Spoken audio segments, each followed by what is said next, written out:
이제 로마서 이제 두 번째 시간인데 14절에서 그랬죠? 14절 하반절에서 보시면 헬라인이나 라만인이나 지혜 있는 자나 어리석은 자에게 다 내가 빚진 자라. 사도 바울이 이렇게 고백을 하고 있는데 이 말씀을 의지해서요. 내가 빚진 자라. 내가 빚진 자라 라는 말씀의 제목으로 로마서 두 번째 시간 은혜를 받고자 합니다. 그래서 이 로마서 이제 1장 이 8절에서부터 15절에 있는 이 말씀을 좀 세분해서 본다라고 하면 8절은 로마 교인들로 인해서 사도 바울이 하나님께 감사한 거예요. 로마 교인들을 하나님의 은혜로 말미암아 구원을 얻게 베풀어 주신 것, 구원을 얻도록 은혜를 베풀어 주신 것, 이것에 대해서 사도 바울이 첫 번째로 감사하고 있습니다. 두 번째로 나눈다라고 하면 9절과 10절에서 로마를 방문할 위한 사도 바울의 기도예요. 로마를 그렇게 사도 바울이 가고 싶어 했어요. 사도 바울의 간절한 기도가 나타나고 있고, 또 로마에 가고자 하는 목적이 뭔가 11절에서부터 15절 로마를 방문하려는 사도 바울의 목적이 무엇인지를 본문의 말씀에서 얘기하고 있어요. 첫 번째 대지로 와가지고 로마 교인들로 인하여 하나님 앞에 사도 바울이 감사하게 됐는데, 그 말씀이 8절의 말씀이에요. 8절 한번 읽어보시겠어요? 첫째는 내가 예수 그리스도로 말미암아 너희 모든 사람을 인하여 내 하나님께 감사함은 너희 믿음이 온 세상에 전파됨이로다. 예, 8절 시작을 할 때에 첫째는 이라고 시작을 하고 있죠. 첫째는 이라고 하는 거는 하나 둘 셋 넷 할 때 그 순서적인 의미가 아니고 으뜸이라는 얘기예요. 으뜸. 그러니까 첫 번째로 감사하는 것은 누구에게 감사하고 있어요? 내가 예수 그리스도로 말미암아 너희 모든 사람을 인하여 누구에게 감사해요? 지금 내 하나님께 감사한다는 거예요.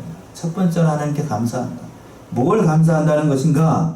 예수 그리스도로 말미암아 그 복음으로 말미암아 로마에 있는 너희들도 이방인 너희들이 복음을 믿어서 하나님의 백성이 되었다라고 하는 사실이 너무나도 감사한 거예요. 지난 시간에도 말씀드렸던 것처럼 로마 교회는 사도 바울이 세운 교회가 아닙니다. 사도 바울이 세운 교회가 아닙니다. 또 그렇다라고 해서 사도 베드로가 세운 교회도 아니고 누군가에 의해서 로마에도 참으로 교회가 세워지게 되었는데 신통방통한 거예요. 사도 바울의 입장에서 봤을 때. 그때 당시 로마는 모든 세계의 중심지였고 교통의 중심지였고 세계 모든 것이 다 모이는 그런 곳이었어요. 그런 참으로 어떤 의미에서 보게 되면 죄악이 간영한 곳이에요. 죄악이 간영한 곳. 그러한 곳에 믿는 자가 일어나가지고 기독교인 예수를 믿는 사람들이 있다라고 하는 그 사실 자체가 이 로마의 그 교회가 세워졌다는 그 자체가 사도 바울이 들었을 때 너무 감사한 거예요. 하나님의 은혜가 감사하고 거기에서 믿는 사람들이 어떤 사람들일지 그렇게 궁금했던 겁니다. 사도 바울이 오늘 본문의 말씀에서 보게 되면 내가 빚진 자라 라고 얘기를 했는데 복음을 향한 이 사도 바울의 열정, 주와 복음을 위한 사도 바울의 열정이 잘 묻어나는 그런 말씀이에요. 과연 우리는 사도 바울과 같은 그러한 복음에 대한 열정이 있는지 우리 자신을 좀 돌아봐야 되겠습니다. 로마서를 볼 때마다 이 사도 바울의 복음을 향한 열정, 참으로 참 고개가 절로 숙여져요. 절로 숙여져. 내가 빚진 자다. 빚진 자의 심정으로 보고 싶었던 거예요. 어떻게 생겼을지. 너무나도 감사하고 그래서 뭐라고 되어 있냐면 8절 하반절에서 그랬죠. 내 하나님께 감사하면 너희 믿음이 온 세상에 전파되었다. 너희의 믿는 믿음이 온 세상에 전파가 되었다. 그 소문이 지금 이 로마서를 쓸 당시에 사도 바울이 어디에 있었냐면 고린도 지역에 있었대요. 고린도 지역에서 추운 겨울을 보내고 있었는데, 근데 거기에서 반가운 소식이 들려요. 로마에도 이 예수 믿는 사람들이 일어나가지고 교회가 세워지고 있답니다. 그러니까 너무나도 감사한 거예요. 그 모든 소식이 다 전파가 되니까 아마도 사도 바울의 심정이 참으로 여기에서 잘 묻어나고 있는 그런 말씀인데, 로마 핍박이 많았던 곳이에요. 여러 가지 어려움을 당했던 곳. 여러분들이 영화나 아니면 소설이나 TV 그런 드라마에서 혹시 보셨을지 모르겠지만 그 로마라고 하는 곳은 핍박이 대단했던 곳이에요. 대단했던 곳. 그러한 곳에서 교회가 세워져 가지고 또 카타콤이라고 하는 그 지하 동굴이 있어요. 기독교인들이 거기에 이제 종교의 자유를 위해서 그 카타콤이라고 하는 지하 동굴에 숨어 들어가 가지고 살기 위해서 거기에 이제 숨어서 신앙생활을 하는 거예요. 언제 죽을지 모르고 그러면서 다 예수님을 바라보면서 믿음 생활 한다는 것 자체가 너무나도 감사했던 거예요. 그 모든 것들을 감수하면서까지 생명의 위협을 무릅쓰면서까지 이 예수를 믿는다는 것 자체가 너무나도 감사했기 때문에 그 소식을 듣고서 사도 바울이 이렇게 얘기를 하고 있는 겁니다.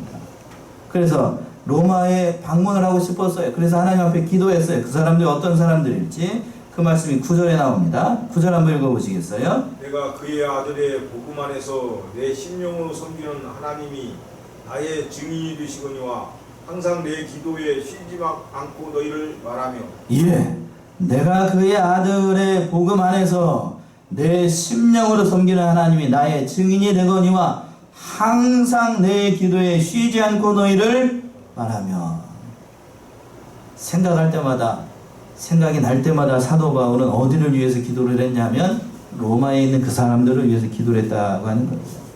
그 아들의 복음 안에서, 하나님을 믿는 그 예수 그리스도의 복음 안에서, 그리고 또 심령으로 섬기는 하나님, 심령으로 섬긴다고 하는 것은 하나님은 영으로 섬겨야 되기 때문에 영으로 섬기는 그 하나님 앞에 사도 바울이 이렇게 기도했다라고 하는 겁니다.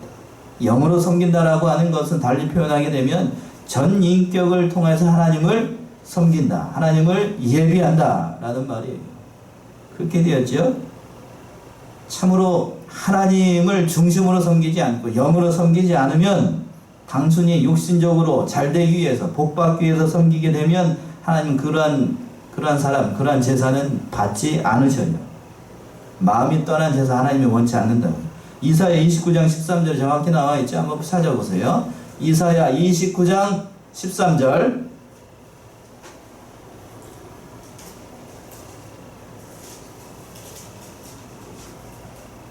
(29장 13절이요) 주께서 가라사대 내 백성이 입으로는 나를 가까이하며 입술로는 나를 존경하나 그 마음은 내게서 멀리 떠났나니 그들이 나를 경외함은 사람의 계명으로 가르침을 받았을 뿐이라. 예, 주께서 가라사대 이 백성이 입으로는 나를 가까이하며 입술로는 나를 존경하나 그 마음은 내게서 멀리 떠났다. 마음이 떠난 섬김 하나님이 받지 않으셔요. 여기서 마음이라고 하는 것은 위에서 얘기한 심령과 비슷한 말이에요. 그러니까 심령이, 영이 떠나고 진리가 떠나고 마음이 떠난 제사, 하나님은 그 제사를 받지 않는다는 하는 거예요. 그러니까 여기서 얘기하고 있는 것은 심령으로 섬기는 하나님, 사도 바울이 그러니까 그 중심으로 모든 인격을 다해서 섬기는 하나님의 이름을 걸고 이렇게 얘기를 하고 있는 거예요. 또 그 하나님께서 나의 증인이 되신다라고 얘기를 하고 있어요. 증인이 된다. 하나님이 나의 증인이 되어 주신다. 오늘 말씀을 제가 이렇게 묵상을 하면서 어떤 생각이 들었냐면, 과연 여러분들 얘기하지만 과연 나는 하나님이 나의 증인이 되어 주신다 이렇게 얘기할 수 있는 사람이 몇이나 될까 싶어요. 예. 하나님이 나의 보증이 되어 주시고 나의 증인이 되어 주신다 이렇게 말할 수 있다는 것 자체가 참으로 감사한 일이에요.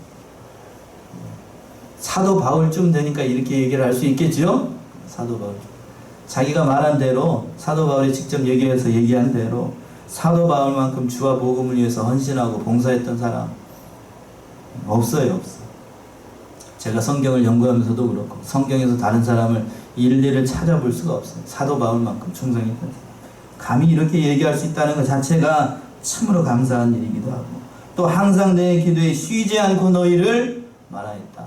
이제 쉬지 않고 말하였다는 것은 그 날마다 기도했다는 그런 의미도 있고, 그러니까 생각이 날 때마다 사도 바울이 그 로마 교인들을 위해서 쉬지 않고 기도했다고 하는 겁니다. 중단 없이, 쉼 없이. 사무엘 선지자가 얘기했던 겁니다. 기도하기를 쉬는 죄를 범하지 않겠다라고 사무엘 선지자가 그렇게 얘기를 했는데, 그러한 심정으로 지금 사도 바울이 로마에 있는 그 사람들을 보기를 원하고 그렇게 기도를 했던 거예요. 또 10절 보시면 10절 뭐라고 얘기하고 있나요? 10절이요. 어떠하든지 이제 하나님의 뜻 안에서 너희에게로 나아갈 좋은 길 얻기를 구하노라. 예. 바울이 복음을 가지고 하나님의 뜻 안에서 로마로 가기를 오래전부터 원했습니다. 그 소식을 듣고 간절히 원하고 그렇게 가고 싶어 했어요. 그곳에도 어떤 사람들이 있을지, 복음의 그 기초, 복음이 무엇인지는 잘 알고 있을지. 사도 바울이 대단한 신학자잖아요. 선지자이면서 또한 사도이면서 대단한 신학자이기 때문에 이 사람들이 복음에 대해서는 그 기초, 그들이 잘 알고 있을지 너무나도 궁금하기 때문에 거기에 가서 가르치고 싶었어요. 저 같아도 한번 가보고 싶지 않을까 싶어요.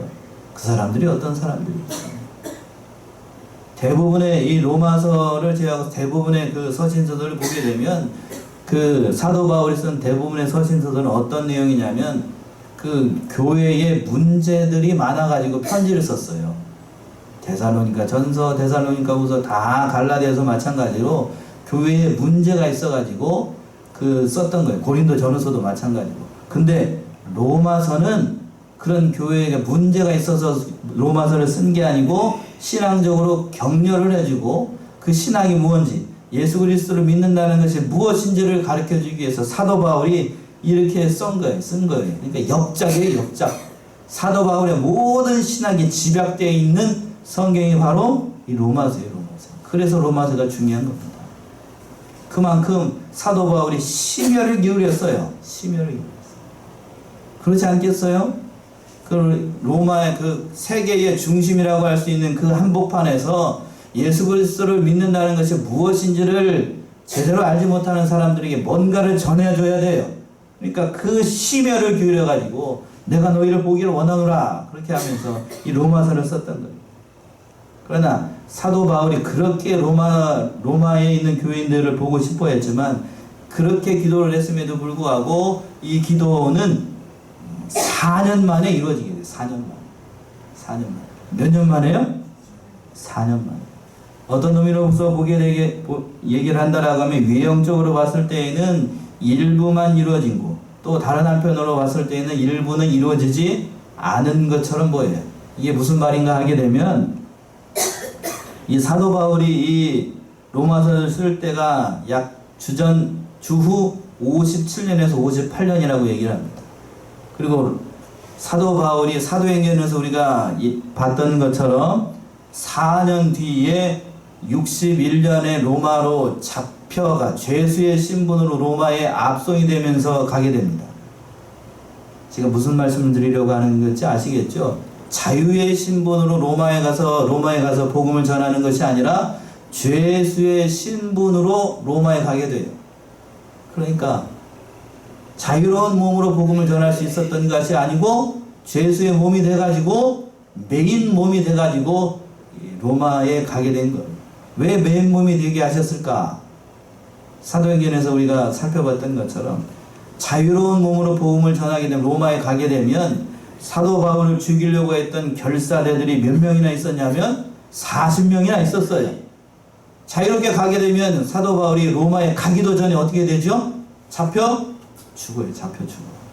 그러니까 하나님의 섭리와 예정 가운데 사도 바울이 로마에 가서 복음을 전해야 되겠어요. 그래서 하나님의 입장에서 봤을 때 가장 안전한 길이 뭔가 하면 사도 바울이 뭘로 잡혀야 돼요? 죄인으로 잡혀가지고 로마에 있는 그 백부장과 군사들이 사도 바울을 특별히 보호하면서 사도 바울이 복음을 전할 수 있도록 하나님께서 그렇게 하신 거예요. 하나님의 오묘한 섭리였어요. 오묘한 섭리. 그러니까 사도 바울 입장에서 인간의 좁은 생각으로 생각을 하게 되면 내가 왜 하나님의 일을 위해서 이렇게 복음을 전해야 되는데 이 죄수의 신분으로 가야 되는가? 죄수의 신분으로 가야 온전히 하나님의 말씀을 안전하게 사도 바울이 어떻게 할 수 있어요? 전할 수 있어요. 그러니까 사도 바울이 그렇게 원했던 것처럼 로마로 가되 뭔 신분으로? 죄수의 신분으로 가요. 이게 참 하나님의 은혜였어요. 하나님의 은혜. 그러니까 하나님께서는 여기서 우리가 생각해 볼 수 있는 게 그거예요. 하나님께서 우리에게 어떤 일을 맡기거나 어떤 일을 할 때에 인간의 생각을 초월해 가지고 하나님께서 역사를 하실 때가 있어요. 로마서 8장 28절에서 그랬죠. 모든 것이 합력하여 뭐를 이룬다고요? 선을 이룬다. 사도 바울 입장에서 봤을 때에는, 개인적인 입장에서 봤을 때 자유의 몸으로 복음을 전했으면 좋겠죠. 그러나 하나님의 입장에서는 사도 바울이 어떻게 돼야 돼요? 죄수의 신분으로 가야 안전해요. 그래야 살아요. 그러니까 복음을 전할 수 있고 안전한 가운데 전할 수 있고. 여러분도 마찬가지예요. 복음을 전하다가 그런 어려움 당할 때도 있어요. 또 하나님의 일을 감당하다가 어려움에 빠질 수가 있어요. 그 어려움을 당해야 내가 하나님을 잘 믿고 복음을 잘 전할 수 있으니까 하나님께서 그 길을 예비를 해서 가시고 그렇게 하시는 거예요. 그러니까 인간의 좁은 생각으로 하나님의 계획하시면, 하나님의 예정하시면, 하나님의 섭리에 대해서 왈가왈부할 수 있는 것이 아니라고 하는 겁니다. 그러니까 믿는 사람은 하나님께서 나를 어느 길로 인도를 하든지 사도 바울처럼 그 모든 것이 협력해서 선을 이룬다는 사실을 깨닫고 그 길만 따라가면 형통의 길이 열려요. 형통의 길. 사도 바울이 그래 10절에서 그랬죠. 다시 한번 볼까요? 10절. 어떠하든지 이제 하나님의 뜻 안에서 너희에게로 나아갈 좋은 길 얻기를 구하노라. 이렇게 구했어요. 그러나 그 기도가 4년 만에 이루어져요. 4년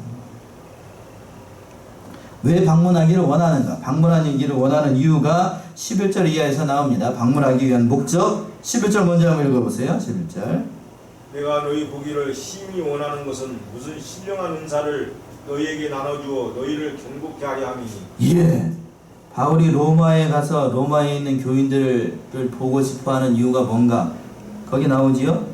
심히 원하는 것은 무슨 신령한 은사를 너희에게 나눠주어 너희를 어떻게 하기 위해서? 견고하게 하기 위해서. 여기서 신령한 은사라고 하는 것은 인간적인 그런 그 교제가 아니고 하나님의 신령한 진리, 신령한 은혜, 그 신령한 말씀을 가리켜서 너희의 믿음을 세우기 위해서. 그래서 로마서를 쓴 거기도 하고 사도 바울이 직접 그 로마에 가기를 원한 거기도 해요. 그러니까 연약한 성도들을 돌보기 위해서 사도 바울이 로마에 가고 싶어 했다라고 하는 겁니다. 또 12절 보시면 이렇게 표현했네요. 12절이요. 이는 곧 내가 너희 가운데서 너희와 나의 믿음을 인하여 피차 안위함을 얻으려 함이라. 예. 이는 곧 내가 너희 가운데 너희와 나의 믿음을 인하여 피차 뭐를 얻는데요? 안위함을 얻으려 함이라. 서로가 서로를 바라보면서 주 안에서, 안위라고 하는 것은 평안을 얘기를 합니다. 위로를 얘기를 하는 거예요. 위로. 서로가 서로를 바라보면서 위로를 얻도록 하기 위해서 너희를 그렇게 보고 싶어 한다고 하는 겁니다. 위로가 참 중요해요. 믿는 자 안에서 서로를 바라보면서 믿음의 형편을 바라보면서 서로가 피차 은혜를 받고 서로가 서로를 위로해 주는 것, 참 귀한 일입니다. 사도 바울의 이 서신을 보게 되면 그런 것들이 많이 느껴지게 돼요. 또 13절이요. 13절. 형제들아, 내가 여러 번 너희에게 가고자 한 것을 너희가 모르기를 원치 아니하노니 이는 너희 중에서도 다른 이방인 중에서와 같이 열매를 맺게 하려 함이로되 지금까지 길이 막혔도다. 예. 이 사실을 사도 바울이 이제 로마에 있는 교인들이 알지 못하기를 원치 않았습니다. 그랬죠? 13절. 형제들, 내가 여러 번 너희에게 가고자 하는 것을 너희가 모르기를 원치 아니하노니. 이거는 내가 너희를 그토록 보고 싶어 한다는 사실을 알고 서로가 서로를 이렇게 위로를 얻도록 하기 위한 거예요. 이는 너희 중에도 다른 이방인 중에서와 같이 열매를 맺게 하려 함이로되 지금까지 길이 막혔도다. 무슨 열매를 맺도록 하게 하는 건가? 신앙의 열매, 믿음의 열매가 맺히도록 하기 위해서 사도 바울이 그 로마에 있는 교인들을 그렇게 보고 싶어 했다라고 하는 거예요. 이렇게 열정적으로 로마에 가고 싶어 했던 것은 잘 묻어나는 말씀이 14절의 말씀이죠. 14절 말씀. 내가 모든 자에게 빚진 자다. 사도 바울의 신앙적인 정신과 그의 사상이 잘 묻어나는 그런 말씀인 것 같아요. 14절 한번 읽어보시겠어요? 14절. 헬라인이나 야만이나 지혜 있는 자나 어리석은 자에게 다 내가 빚진 자라. 예. 헬라인이나 야만인이나 지혜자나 어리석은 자에게 다 내가 무슨 자래요? 빚진 자. 빚진 자. 헬란이라고 하는 것은 문명을 접한 사람들을 얘기를 하는 걸 거고, 야만이라고 하는 사람들은 미개한 사람들을 얘기를 합니다. 또 지혜 있는 자나 어리석은 자에게 다 내가 빚진 자다라고 복음의 빚진 자, 복음으로서 빚진 자라고 얘기하고 있어요. 다 내가 빚진 자이다. 사도 바울은 그런 정신을 가졌어요. 자기가 하나님으로부터 이방의 사도로 부르심을 받은 이유가 뭔가, 이 복음의 빚진 자들에게 복음을 전하도록 하기 위해서 하나님께서 나를 부르셨다라고 하는 그런 철저한 사명감을 가지고 이 모든 일들을 감당을 했던 거예요. 과연 그렇다라고 하면 우리 수요 예배 시간, 이 시간 늦은 시간에 저희 이전에 앉아서 하나님의 말씀을 듣고 있는 저와 여러분들도 사도 바울과 같은 빚진 자의 심정으로 이 자리에 앉아 있어야 되겠지요? 아멘이신가요? 빚진 자의 심정, 빚진 자의 심정. 사도 바울은 늘 그런 심정으로 살았어요. 복음의 빚진 자. 참 사도 바울만큼 이렇게 참, 그래서 이제 15절, 마지막으로 15절 한번 봅시다. 15절. 그러므로 나는 할 수 있는 대로 로마에 있는 너희에게도 복음 전하기를 원하노라. 예. 복음 구원받는 성도들이 자기 혼자만 구원받아가지고 좋다라고 이렇게 얘기할 것이 아니고 늘 이 빚진 자의 심정으로 사도 바울은 그렇게 살았다라고 하는 거예요. 그래서 로마에 그렇게 가고 싶어 했었고, 로마에 있는 사람들의 믿음의 형편이 어떠한지를 그렇게 살피기를 원했습니다. 고린도전서 9장 16절 한번 봅시다. 이렇게 표현을 했습니다. 여기에서는 고린도전서 9장 16절, 하나님의 말씀을 전하지 않으면 무엇이 있다고 얘기하고 있는가? 내가 복음을 전할지라도 자랑할 것이 없으면 내가 부득불 할 일임이라. 만일 복음을 전하지 아니하면 내게 화가 있을 것이므로라. 예, 만일 복음을 전하지 아니하면 내가 뭐가 있대요? 화가 있을. 화가 있다. 화가 있다. 사도 바울은 이런 정신으로 살았어요. 늘 복음을 전하기를 원했고, 늘 말씀에 충만해서 참으로 빚진 자의 사명을 감당하기 위해서 참으로 그러한 심정으로 사도 바울은 일평생 그렇게 주와 복음을 위해서 헌신했습니다. 이 말씀을 보면서 제가 이 짧은 시간 말씀을 전하면서 여러 가지를 생각을 했는데, 과연 우리는 주와 복음을 위해서 사도 바울과 같은 그러한 정신과 사상으로 살아가고 있는지 우리 자신을 좀 돌아보고 늘 복음을 빚진 자답게 그렇게 살아야 돼요.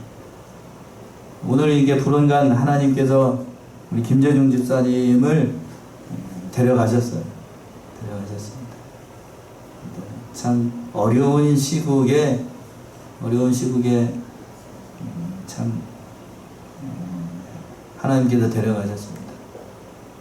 그러니까 성도들 가운데에서는 그러니까 이렇게 얘기하는 사람들도 있을 거예요. 그러나 오늘 말씀에서 비춰서 얘기를 한다라고 하면 참 위로해야 되고, 믿지 않는 사람들, 가족들 위해서 우리가 또 복음을 전해야 되겠고, 이제 왜 나오셨을까 제가 가만히 생각을 해보니까 김재중 집사님이 자기가 직접 전화를 해가지고 나오셨잖아요. 왜 나오셨을까? 택한 백성이니까 하나님께서 말년에 정신을 좀 온전하게 주셔가지고 믿는 일 준비, 나에게 올 준비를 조금 하고 오라라는 뜻으로 하나님께서 부르셨어요. 그래서 짧은 시간, 얼마 되지 않은 시간 교회에 다시 나오셔가지고 말씀을 들으셨을 때에도 참 여러 가지로 은혜를 제가 많이 받았습니다. 제 옆자리에 앉았었잖아요. 차고량 운행할 때. 제 옆에 앉아가지고 이제 수성동까지 이렇게 운행하면서 이렇게 말씀 나누다 보면 참 이렇게 젠틀하고 신사적이고 그러신 분이 좀 일찍 나오셨으면, 일찍 나오셔가지고 그래도 교제 많이 나누고 했으면 얼마나 감사했을까. 이제 떠나고 나니까 한 사람으로서, 목사이기 전에 한 사람으로서 그런 아쉬움이 좀 남아요. 그래서 이제 오늘 이렇게 어려운 시국이더라도 우리가 좀 힘써서 참여하고 또 위로해주고 그러는 것도 이 사도 바울의 정신으로 이 복음을 세워나가고 성도들을 위로하는 일이라고 생각이 돼요. 그러니까 강요하지는 않겠어요. 강요하지는 않고, 예배에 참석을 할 때는 뭐를 써야 될 것 같아요? 이제 코로나 시국이니까 마스크 다 쓰고, 저희 개인적인 얘기해서 죄송하지만 제가 장모님 예배를 인도를 할 때에도 마스크 쓰고, 전 마스크 쓰고 했던가? 저는 안 한 것 같네요. 예. 다른 성도들은 다 하고 그렇게 했어요. 그러니까 여러분들도 최 목사님이 오셔가지고 이제 입간 예배를 드려주셨는데, 최 목사님이 초저일관 처음에 오셨을 때부터 마스크 쓰고 가시더니 끝날 때까지 마스크 쓰고 하시더라고요. 저도 이제 여기서는 그렇게 할 겁니다. 그렇게 할 거니까 우리가 좀 이걸 좀 생각을 하고 위로해주고 그런 시간을 가졌으면 감사하겠습니다. 오늘 이 말씀으로 우리가 위로를 서로 받고 사도 바울의 심정으로 주와 복음을 위해서 헌신하는 저와 여러분들이 다 되시기 바랍니다. 기도하겠습니다.